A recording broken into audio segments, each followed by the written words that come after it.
Selamat sore pemirsa, apa kabar Anda di sore hari ini? Anda sedang menyaksikan Sumatera Utara hari ini, edisi Senin 8 April 2024. Bersama saya Muhammad Azril Nasution. Dan saya Ayu Alvinia Kori. Sejumlah informasi aktual seputar Sumatera Utara telah dirangkum tim redaksi kami untuk Anda. Dan berikut Sumatera Utara hari ini selengkapnya.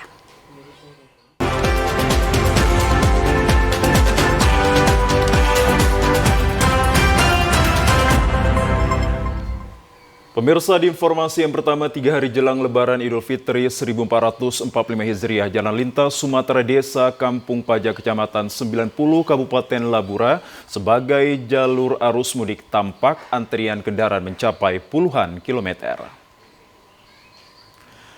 Padatnya arus jalur lalu lintas ini disebabkan sejumlah pedagang kaki lima di pasar pekan tradisional Kampung Pajak menjajakan dagangannya di pinggir jalan bahkan memakan badan jalan. Akibat banyaknya pembeli dan kendaraan terparkir di pinggir jalan hingga membuat badan jalan menyempit. Kondisi tersebut diperparah oleh ulah oknum supir yang mendahului antrian kendaraan sehingga terjadi 2 lapis kendaraan searah. Sehingga terjadinya kemacetan yang menyebabkan terjadi antrian panjang kendaraan dari Pantauan Parapat menuju Medan. Hingga mencapai 30 km dan salah seorang pemudik Ucok Harahap asal Bagan Batu, Riau menuju Pematang Siantar mengatakan mereka terjebak macet sekitar 3 jam kemacetan mulai dari Simpang Marbau. Macet ini bang, di Kampung Pajak ini bang? Ada di depan Los Pekan itu, Los Pekan. Dia memakan badan jalan separuh. Oh pekannya ya bang ya?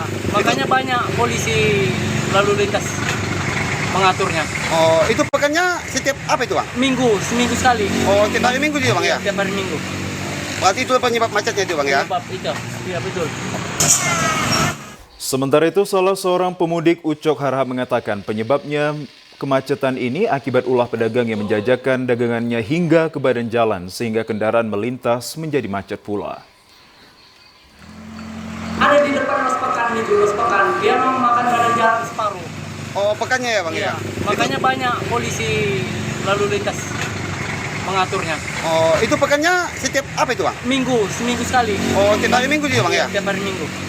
Berarti itu penyebab macetnya itu bang ya? Penyebab itu, iya betul. Standby. Sementara itu pemirsa, 2 hari menjelang Hari Raya Idul Fitri 1445 Hijriah, arus mudik di Jalan Lintas Sumatera Jalinsum, Kabupaten Batubara masih sepi. Pantauan di Jalinsum mulai dari perbatasan Serdang Bedagai Batubara menuju kota Kisaran tidak tampak adanya lonjakan volume kendaraan yang melintas. Kondisi serupa juga terlihat di perlintasan kereta api di Jalinsum, Desa Kebun Kopi, Kecamatan Seisuka, Batubara. Biasanya di lokasi ini rawan terjadi kemacetan karena kendaraan yang melintas harus mengurangi laju kendaraan sebab jalan di sekitar perlintasan kereta api tersebut masih rusak. Kepadatan kendaraan baru terlihat di sekitar kota Indrapura yang merupakan pusat pertokoan sehingga banyak kendaraan yang parkir di pinggir jalan. Meski arus mudik masih terlihat sepi, Satuan Lalu Lintas Polres Batubara tetap memberlakukan rekayasa lalu lintas di perempatan 50 yang merupakan titik pertemuan arus lalu lintas dari Jalan Lintas Tengah Sumatera dengan Jalan Lintas Timur Sumatera. Di lokasi tersebut kendaraan dari arah kota Kisaran menuju kota Medan dialihkan melalui jalan lingkar. Para pengemudi juga dapat memilih masuk jalan tol melalui gerbang tol 50 yang berjarak sekitar 1,5 km dari perempatan 50. Sementara kendaraan yang datang dari arah kota Medan menuju kota Kisaran dapat lurus melewati perempatan 50. Ya, pemirsa, ribuan penumpang kapal motor Kelut yang berada di terminal penumpang Bandar Deli Medan terlantar 3 jam lamanya. Hal tersebut disebabkan lantaran adanya jaring tangkap ikan nelayan yang menghambat lalu lintas kapal. Sebanyak 1.500 pemudik tujuan Batam Sabtu sore terlantar di terminal penumpang Bandar Deli Pelabuhan Belawan, Kota Medan. Ribuan penumpang ini memenuhi halaman luar pintu masuk, ruang keberangkatan hingga ruang check-in terminal. Para pemudik harus menunggu lebih lama untuk naik ke atas kapal motor Kelut karena kapal yang dijadwalkan berangkat pada pukul 4 sore dari Medan harus berangkat pada pukul 6 petang karena kapal yang semestinya tiba pukul 12 siang molor dan bersandar di dermaga dermaga pada pukul 3.30 sore. Kepala Cabang PT Pelni Medan, Biwa Abi mengatakan keterlambatan KM Kelut sandar di Terminal Penumpang Bandar Deli Medan dikarenakan 2 hari lalu saat kapal hendak sandar juga mengalami keterlambatan. Hal tersebut diduga karena adanya jaring ikan milik nelayan yang berada di jalur lintas kapal. Sebetulnya untuk kedatangan ini tidak ada keterlambatan, cuma terlambatnya akibat ini, terlambat sekitar 1 jam ini akibat efek yang kemarin. Jadi kemarin kita memang ada maintenance, perawatan di Pelabuhan Belawan, terus saat kembali otomatis mengikut jadwal. Hari ini mengangkut 3.548 yang turun, yang naik 1.700. Sementara itu, Satuan Narkoba Polres Pelabuhan Belawan melakukan tes urin ke seluruh awak buah kapal motor atau KM Kelut di Terminal Penumpang Bandar Deli Medan, Sumatera Utara. Hal ini dilakukan untuk menjaga kesehatan ABK serta keselamatan pemudik saat menggunakan moda transportasi laut.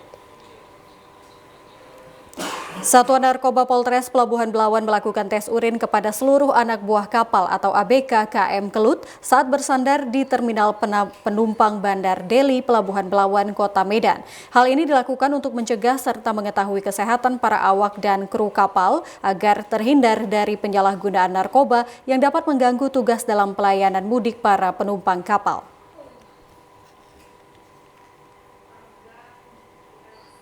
Dengan adanya tes urin ini, kita juga semakin lebih yakin juga kan. Kita juga semakin lebih yakin bahwa teman-teman kita itu kan juga dalam kondisi yang sehat juga, tanpa adanya pengaruh dari obat-obatan seperti itu. Kita juga lagi di masa angkutan Lebaran mudik gratis 2020. Harapannya ke depannya jauh lebih bagus lagi. Semakin seperti ini terus malah lebih bagus kan. Jadi istilahnya kru kapal kan sehat terus, biar fit terus kan, tanpa ada obat-obatan gitu kita masih bisa fit. Pemirsa, Satuan Lalu Lintas Polres Kota Sibolga menerjunkan puluhan personil yang akan berjaga di setiap pos pemudik Lebaran dan beberapa titik ruas jalan yang akan dilalui para pemudik. Untuk memperlancar arus lalu lintas di kawasan jalur mudik, Satlantas Polres Kota Sibolga melakukan penambahan di sejumlah rambu-rambu kendaraan di sepanjang jalur yang akan dilalui para pemudik. Kasatlantas Polres Kota Sibolga Muhammad Joni mengatakan, khusus pada jalur mudik di kawasan jalur Sibolga Tarutung, pihaknya telah berkoordinasi dengan Dinas Perhubungan Kota Sibolga dan Kabupaten Tapteng. Untuk menambah lampu penerangan, hal ini disebabkan jalur tersebut sangat rawan akan longsor dan berdekatan langsung dengan jurang. Selain berjaga di pos mudik dan ruas jalan, Satuan Lalu Lintas Polres Sibolga juga melakukan pengalihan arus lalu lintas di jalur lintas Sibolga Tarutung ke jalur Sibolga Rampah. Karena di jalur lintas Sibolga Tarutung terdapat jembatan yang mengalami kerusakan sehingga dianggap berbahaya untuk dilalui para pemudik khususnya kendaraan roda 4. Sementara itu, untuk mengurai kemacetan di sepanjang jalur mudik, Satlantas Polres Sibolga juga menurunkan sejumlah petugas yang bekerja sama dengan Dinas Perhubungan Kota Sibolga. Nanti udah kami petakan untuk jalur longsor dan ada jembatan yang rusak. Mungkin pengalian arus dari Rampah mungkin yang bisa kita buka. Tapi mengingat jalan sempit, nanti kita plotting untuk personil untuk mengatur di sana. Karena kalau dia untuk 2 jalur tidak bisa, kalau mobil-mobil besar itu nanti kita buka tutup. Sementara itu, untuk menjaga keselamatan selama perjalanan mudik, Satlantas Polres Sibolga menghimbau agar para pemudik tetap waspada dan berhati-hati selama perjalanan. Dan jika merasakan kelelahan, sebaiknya beristirahat dan tidak memaksakan diri. Pemirsa, informasi aktual lainnya dapat Anda ikuti setelah yang berikut ini. Kami akan segera kembali untuk Anda.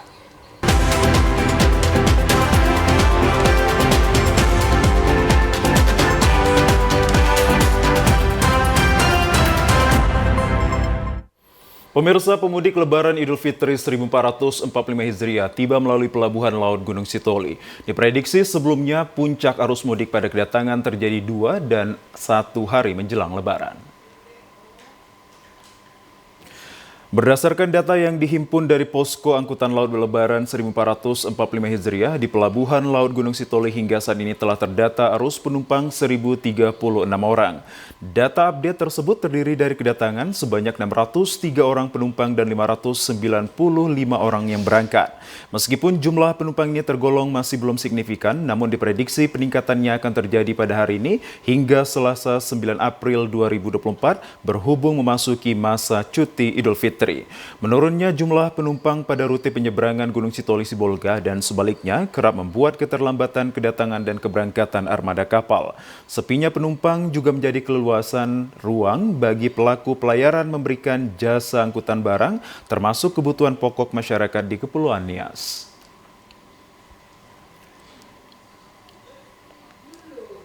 Kedatangan penumpang kapal trayeknya agak terlambat disebabkan oleh kesalahan teknis sedikit dari keberangkatan dari Pelabuhan Sibolga. Tapi yang penting kapal yang dipersiapkan di Pelabuhan Gunung Sitoli siap melayani arus mudik tahun 2024 1445 Hijriah. Sementara itu, sejumlah fasilitas disiapkan untuk kenyamanan penumpang di area pelabuhan yang telah disiapkan seperti terminal darurat kemudian layanan kesehatan pada Posko Angkutan Laut Lebaran. Demikian juga para petugas gabungan masih bersiaga jelang Idul Fitri 1 Syawal 1445 Hijriah yang jatuh pada hari Rabu 10 April tahun 2024. Pemirsa, 6.000 pemudik diberangkatkan Wali Kota Medan Bobi Nasution dengan tujuan ke 12 kabupaten kota di Sumatera Utara. Program mudik gratis ini diharapkan dapat membantu masyarakat yang hendak pulang ke kampung halaman dalam momen Hari Raya Idul Fitri. Dari depan Masjid Raya Medan Jalan Sisingamangaraja Minggu siang, Wali Kota Medan Bobi Nasution melepas 170 bis yang berangkat menuju 12 rute kabupaten kota yang ada di Sumatera Utara dalam program mudik gratis Pemko Medan. Mudik gratis ini dibagi selama 3 hari keberangkatan sebanyak 6.000 penumpang. Program mudik gratis ini merupakan agenda tahunan yang sudah dilaksanakan 3 tahun berturut-turut. Wali Kota Medan Bobi Nasution berharap program ini dapat membantu masyarakat yang ingin merayakan Lebaran di kampung halaman. Bobi juga mengingatkan kepada para supir yang membawa penumpang untuk tetap mengutamakan keselamatan bukan kecepatan. Tak hanya menyediakan bus ke rute tujuan pemudik, Pemko Medan juga memberikan makanan untuk berbuka puasa pemudik serta seragam pemudik. 6.000 lebih penumpang dengan jumlah bisnya 1000-an ya Pak ya? 176 bis. Mudik itu kan berarti dari Medan menuju ke kampung halaman. Dari arus baliknya memang, kembali ke Medannya memang tidak kita akomodir karena kan baliknya ini pasti masing-masing ya. Ada yang nanti mungkin dari kampungnya, dari kampung halamannya mau liburan kemana lagi kan nggak bisa tentukan. Jadi memang sejauh ini yang dari kita berikan fasilitas hanya dari kota Medan ke kampung halamannya, ke 12 kabupaten kota tadi. Ya, pemirsa, menjelang Hari Raya Idul Fitri 1445 Hijriah, puluhan anak yatim Desa Ujung Batu 1 mendapatkan santunan dari Panitia Peringatan Hari Besar Islam atau PHBI. Bantuan santunan diberikan agar para anak yatim dapat merayakan Lebaran dengan penuh sukacita. Hari Lebaran merupakan hari besar umat muslim, berbagai kebutuhan akan meningkat untuk memeriahkan datangnya Hari Raya Idul Fitri 1445 Hijriah. Untuk meringankan beban bagi para anak yatim dalam berlebaran, Panitia Peringkat Hari Besar Islam atau PHBI Desa Ujung Batu 1 Kecamatan Hutaraja Tinggi Padang Lawas menyantuni puluhan anak yatim piatu. Santunan anak yatim piatu ini merupakan agenda rutin 2 kali dalam setahun yang dilakukan PHBI Desa Ujung 1 Batu. Dana yang dikumpulkan dari infak musola dan masjid para dermawan dan diambil dari dana desa dengan total dana yang terkumpul sebesar Rp91.950.000. Imam Mukhlison, salah seorang tokoh agama, mengatakan pada tahun ini anak yatim dan piatu yang mendapatkan santunan sebanyak 44 orang. Mereka menerima bantuan sebesar Rp2.088.000 per orangnya. Ya, kita tahu. untuk sekali Ramadan. Untuk santri yatim piatu dalam setahun 2 kali. Di bulan Ramadan menjelang Syawal, kemudian 1 Muharram. Dari jamaah-jamaah, dari perseorangan, ya donatur-donatur ada dari masyarakat. Kepala Desa Ujung Batu 1 Hasan Basri menjelaskan panitia PHBI sengaja dibentuk dan selain untuk merayakan kegiatan Hari Besar Islam juga mengumpulkan dana dari para dermawan yang kemudian dibagikan kepada mereka yang kurang mampu selain anak yatim piatu. Ini yang 2 kali dalam setahun ini hanya ditingkatkan karena anak yatim ini adalah bagian dari kita, khususnya masyarakat Islam yang ada di desa Ujung Batu. Kita ke informasi lain, pemirsa. Ribuan lampu pelita dan obor minyak tanah menghiasi puluhan gapura dan sepanjang jalan perkampungan Desa Hinai Kanan, Kecamatan Hinai, Kabupaten Langkat sebagai tanda menyambut malam 27 Ramadan yang dipercaya sebagai malam Lailatul Qadar. Tradisi pemasangan lampu pelita atau yang disebut warga Suluh Maryam ini sudah berlangsung ratusan tahun lamanya. Setiap tahunnya warga Hinai Kanan dengan penuh antusias menyambut malam Lailatul Qadar dengan lebaran kelima dengan memasang ribuan lampu pelita yang terus menyala setiap malam. Pada masa lalu kegiatan ini didukung oleh Sultan Langkat karena istri Sultan Musa yang bernama Hajah Maryam berasal dari kampung Hinai Kanan. Meski saat ini kesultanan sudah tidak ada lagi, namun semangat gotong royong masyarakat tetap terjaga hingga kini.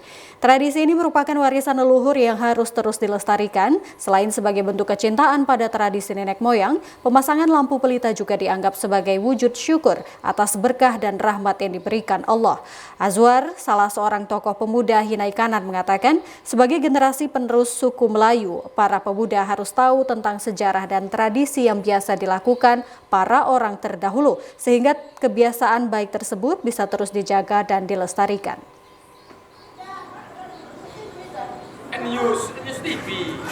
Dan tidak membawa umum, tapi kami kerja contohnya di sini kami swadaya.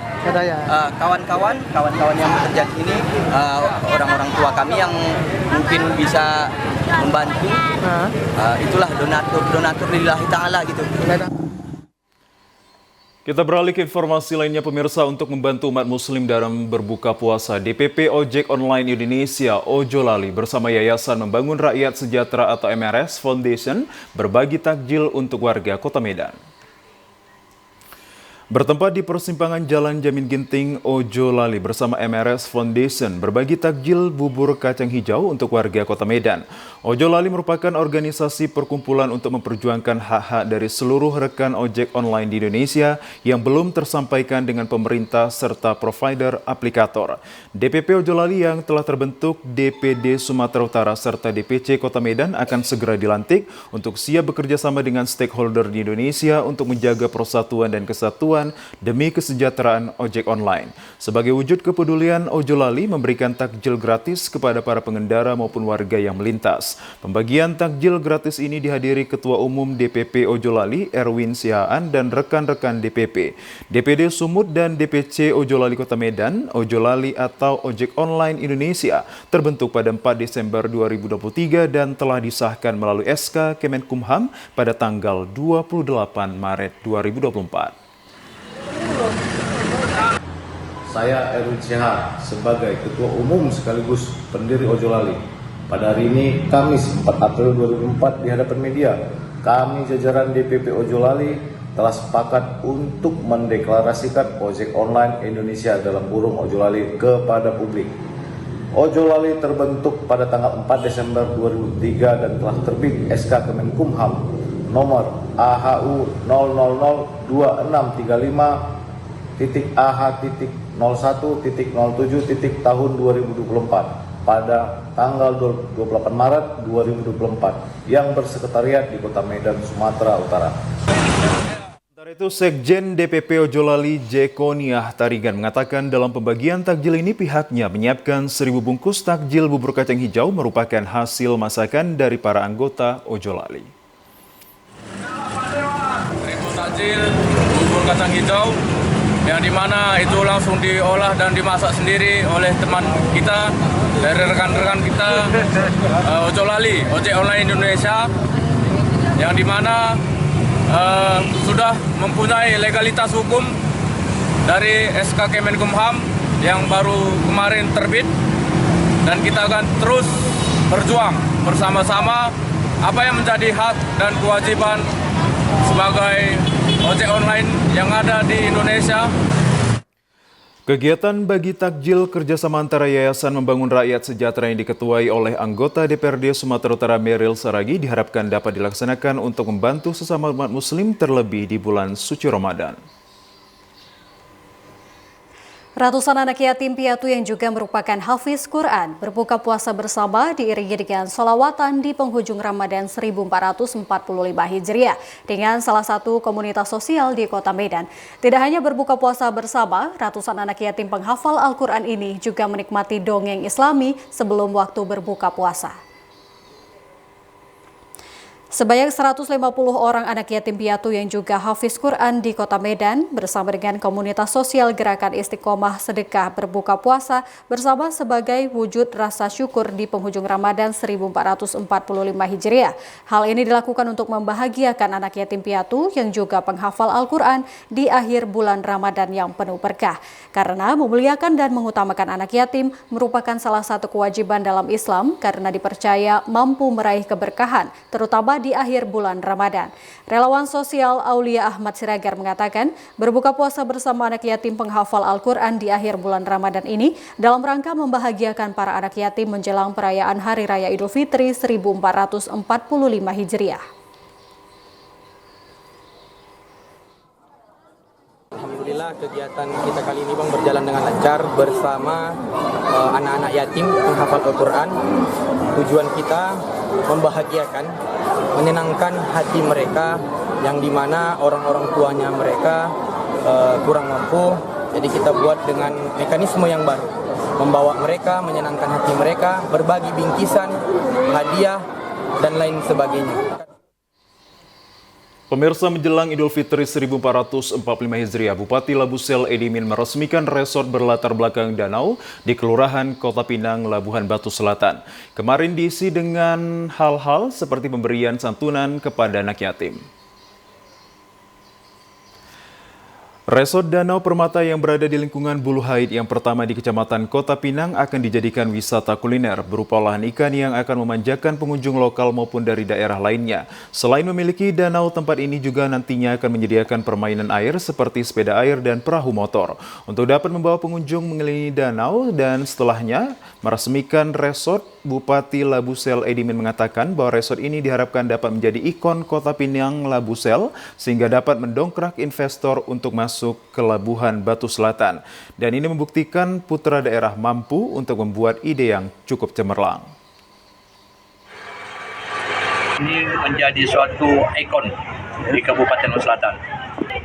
Ini suatu mendongkrak investor yang akan masuk ke Labusel. Dan ini membuktikan bahwa putra daerah itu buat yang terbaik juga di Labusel Selatan. Dan kami berharap ini mendapat suatu nanti katakanlah bantuan dari pemerintah.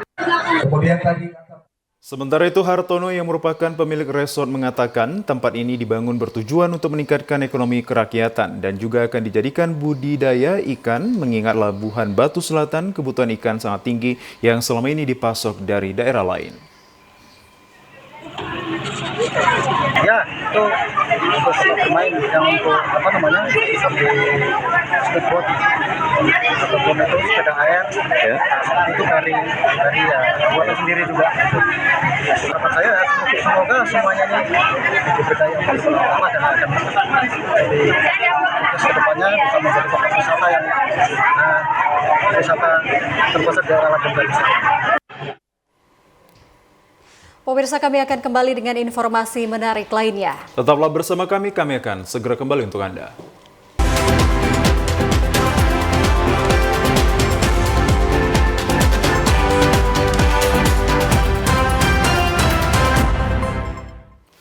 Pemirsa, warga negara asing asal Prancis yang dilaporkan hilang di lokasi wisata air terjun Sipiso-Piso di Kecamatan Mere, Kabupaten Karo akhirnya dapat ditemukan dengan kondisi terluka. Dugaan dilakukan oleh orang tak dikenal.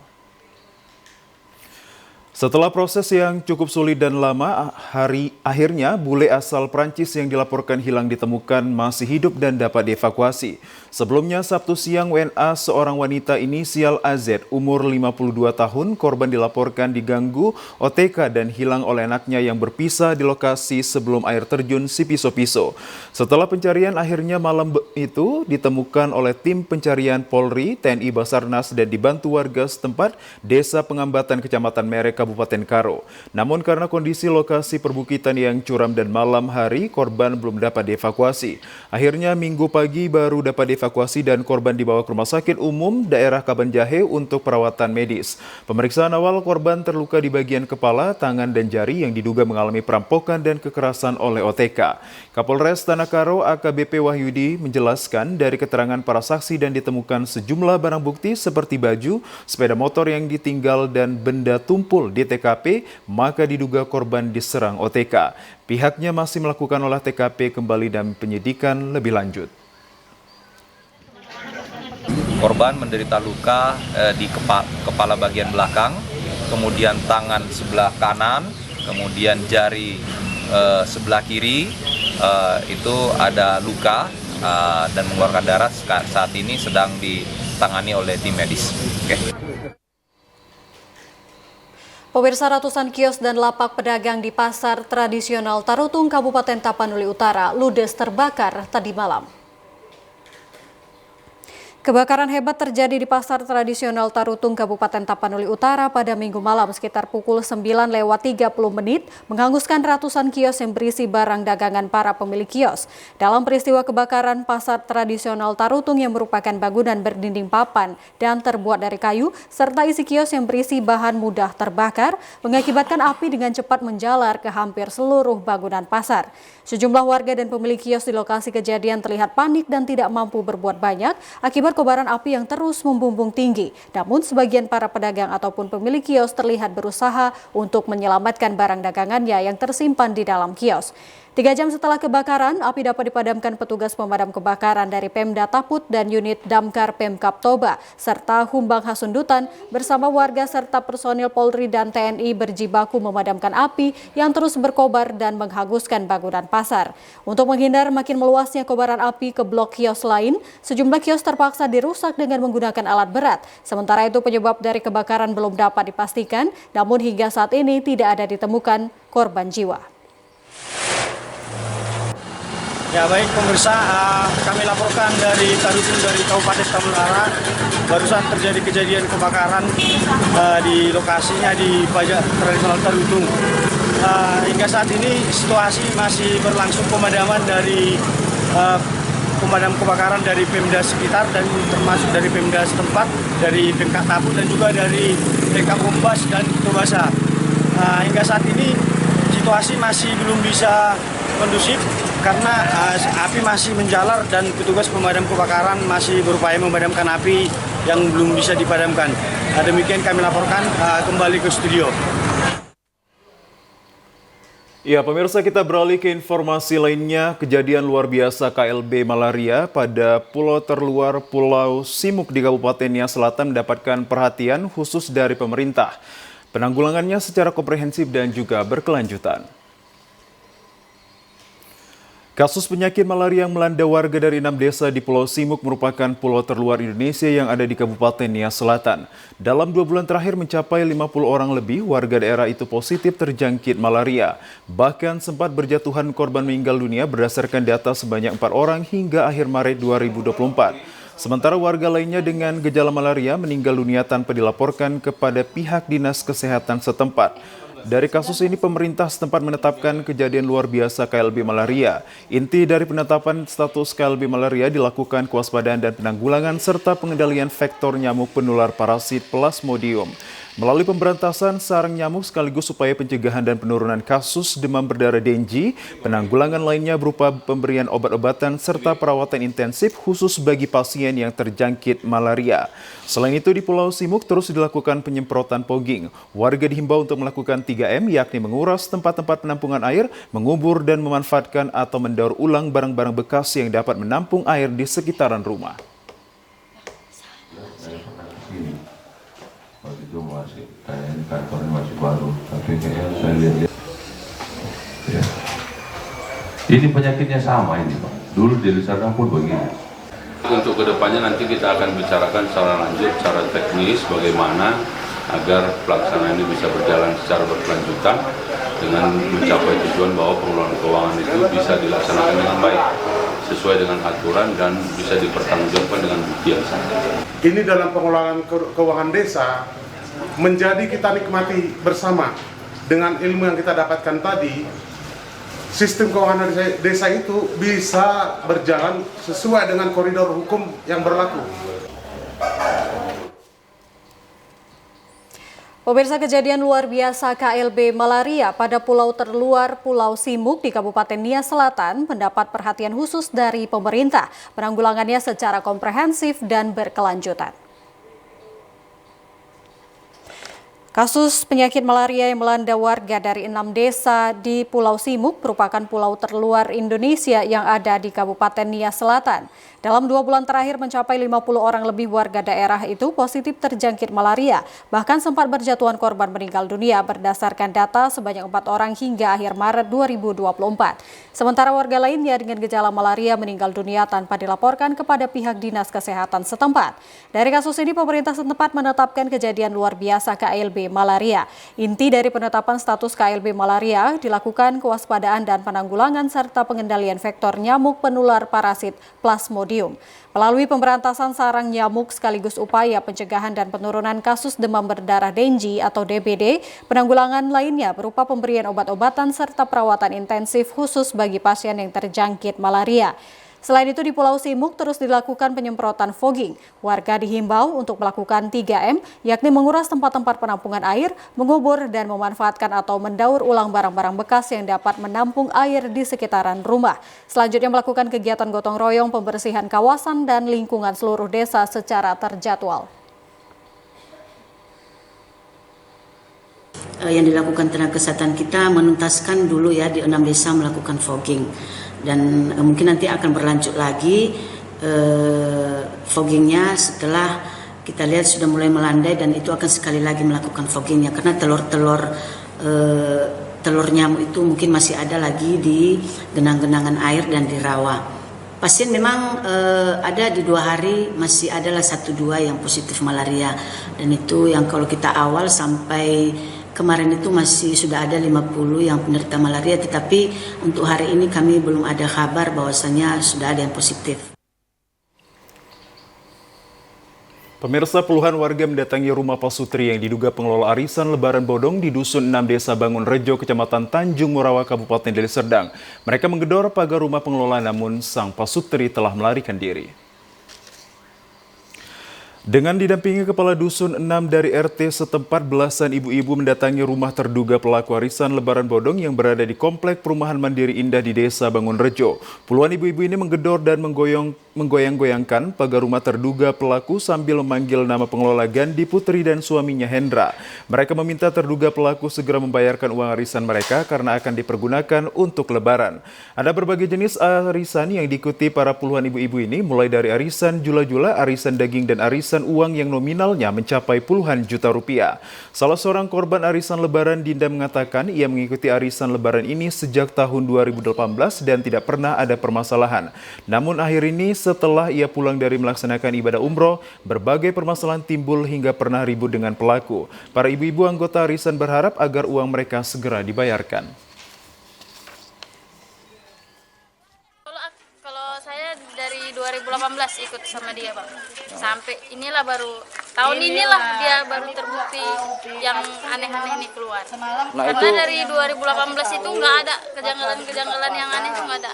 Terakhir saya narik jula-jula itu di bulan 12, saya ambil di bulan 1 minggu kedua itu pun udah payah keluar duitnya.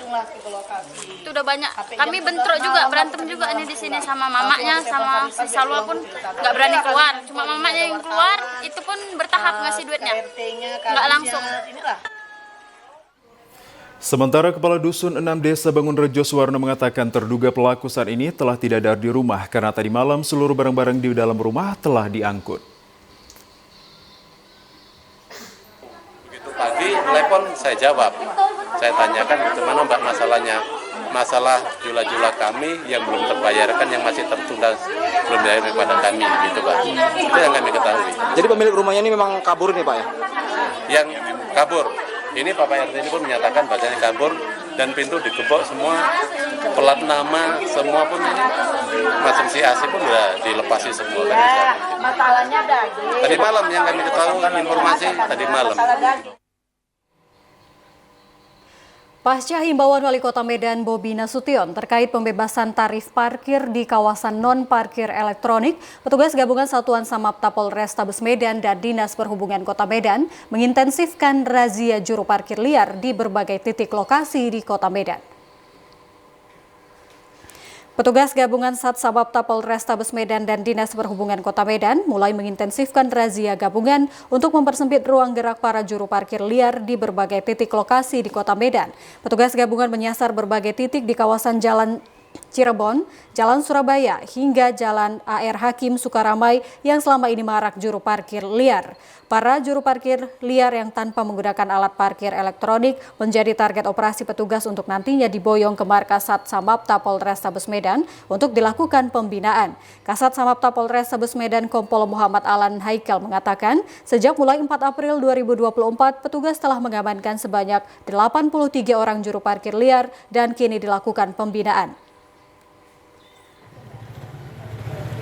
Dari tempat ya, yang kita juga siap mendukung, sehingga kita akan terus memastikan parkir liar ini yang sehingga kita harapkan ke depannya penggunaan elektronik parkir di Kota Medan bisa maksimal.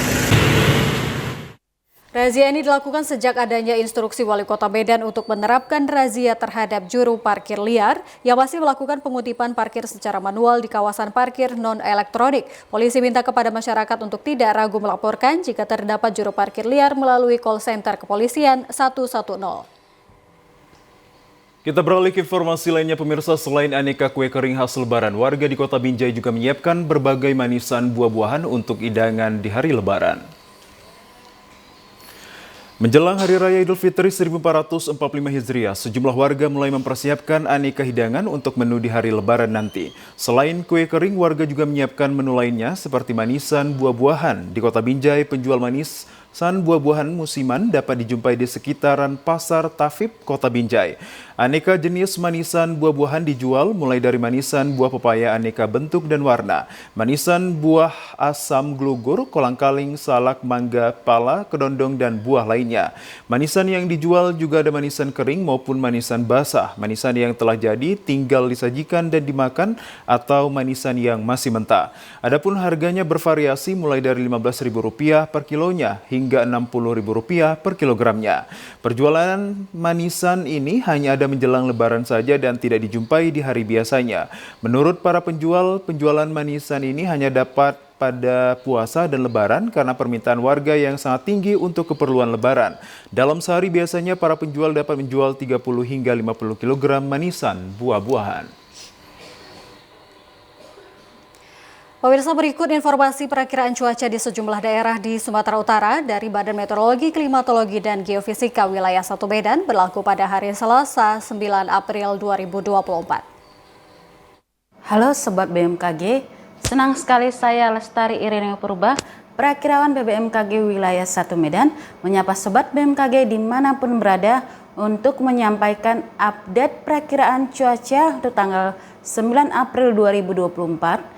Pagi hari cuaca diperkirakan berawan dan potensi hujan ringan terjadi di wilayah Nias Selatan, Nias Barat, dan Nias Utara.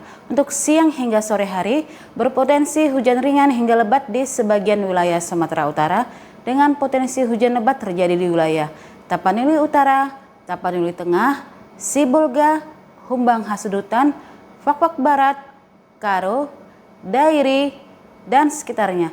Untuk malam hari, cuaca diperkirakan hujan ringan di wilayah Tapanuli Utara, Tapanuli Tengah, Sibolga, Tapanuli Selatan, Padang Lawas Utara, Padang Lawas, Humbang Hasudutan, Fakfak Barat, Karo, Dairi, dan sekitarnya. Untuk dini hari, cuaca diperkirakan berawan. Suhu udara di Sumatera Utara diperkirakan 16 hingga 34 derajat Celcius dengan kelembapan udara berkisar antara 60 hingga 95%. Arah angin bertiup dari arah timur laut hingga timur dengan kecepatan angin 10 hingga 30 km per jam.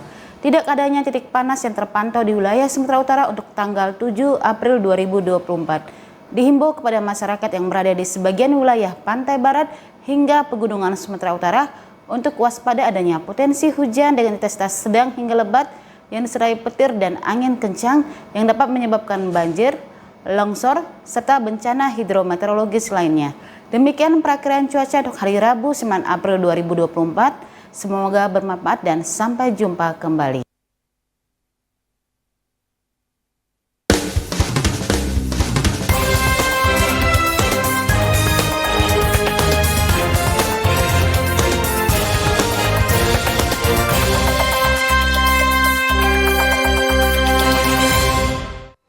Pemirsa, kecelakaan lalu lintas dialami mobil pemudik saat melintas di kawasan Jalan Lintas Barat, Sumatera di Kabupaten Seluma. Satu unit mobil minibus yang membawa 4 orang terjun ke jurang dengan dalam 200 meter di Jalan Lintas Barat Sumatera, Desa Kota Agung, Kabupaten Seluma, Provinsi Bengkulu, Sabtu malam. Mobil yang berangkat dari Jakarta dengan tujuan Painan, Sumatera Barat ini terjun ke jurang saat hendak menikung, hingga akhirnya menabrak pohon kelapa sawit. Akibatnya 2 orang penumpang mengalami luka dan dilarikan ke rumah sakit. Tempat yang duo di rumah ini, Sabar ini yang duo tadi diantar ke rumah sakit Kais. Untuk luka-lukanya gimana Pak? Lukanya di kaki yang parah sendiri. Yang robek ya? Ya robek. Yang ibu tadi di pelipis, di alis. Untuk kiri. Diduga pengemudi mobil mengantuk sehingga kurang konsentrasi saat melintas di jalan menikung. Tidak ada korban jiwa akibat dari kejadian ini, namun kerugian mencapai jutaan rupiah. Kontributor Seluma Taufan Libero, TVRI Bengkulu melaporkan. Penjualan kue kering di Kota Bengkulu mulai kebanjiran pesanan jelang Lebaran Idul Fitri. Bahkan menurut penjual, pemesanan mulai ramai sejak awal Ramadan karena banyaknya masyarakat yang menyetok terlebih dahulu kue Lebaran agar tidak kehabisan. Jelang Lebaran Idul Fitri 1445 Hijriah, penjual kue kering untuk kebutuhan Lebaran di Kecamatan Lingkar Barat, Kota Bengkulu mulai kewalahan karena banyaknya pesanan dari masyarakat. Setiap harinya masyarakat ramai mendatangi salah satu sentra penjualan kue kering untuk membeli berbagai macam jenis kue kering hingga kerupuk pelengkap Lebaran. Penjual mengaku masyarakat dari dalam kota maupun luar kota sudah mulai ramai berburu kue Lebaran sejak awal Ramadan lalu. Adapun makanan yang paling banyak diburu masyarakat yakni kue gabus, pilus hingga kue kacang dengan harga jual dari Rp30.000 hingga Rp150.000. Sekarang ini sedang ramai-ramainya Bang ya. Itu yang paling banyak yang dipesan kue apa aja Bang jenis Bang dari harga yang jenis-jenis kue yang ini sekarang ini yang lagi trennya itu seperti kue gabus, pilus-pilus yang banyak di kemarin. Itu apa karena harganya yang lebih murah atau gimana? Harganya lebih murah. Ada ya kita di toko ini banyak promo yang menarik. Salah seorang pembeli mengaku lebih memilih membeli karena lebih praktis dan juga harga terjangkau daripada harus membuat sendiri. Karena di sini kan lebih gampang ya, kalau buat ribet lebih mahal juga kan. Kalau beli di sini kan lebih murah, terus juga ya, kualitasnya juga bagus kan, karena pernah beli juga di sini sebelumnya. Berarti udah langganan di sini Mbak ya? Ya udah. Hairil Ansori, TVRI Bengkulu melaporkan. Dan pemirsa, informasi yang baru Anda saksikan tadi sekaligus menutup perjumpaan kita dalam program Sumatera Utara hari ini. Kami ucapkan terima kasih atas kebersamaan dan juga perhatian Anda. Saya Muhammad Azrul Nasution. Dan saya Ayu Alvinia Kori. Terima kasih, selamat sore dan sampai jumpa.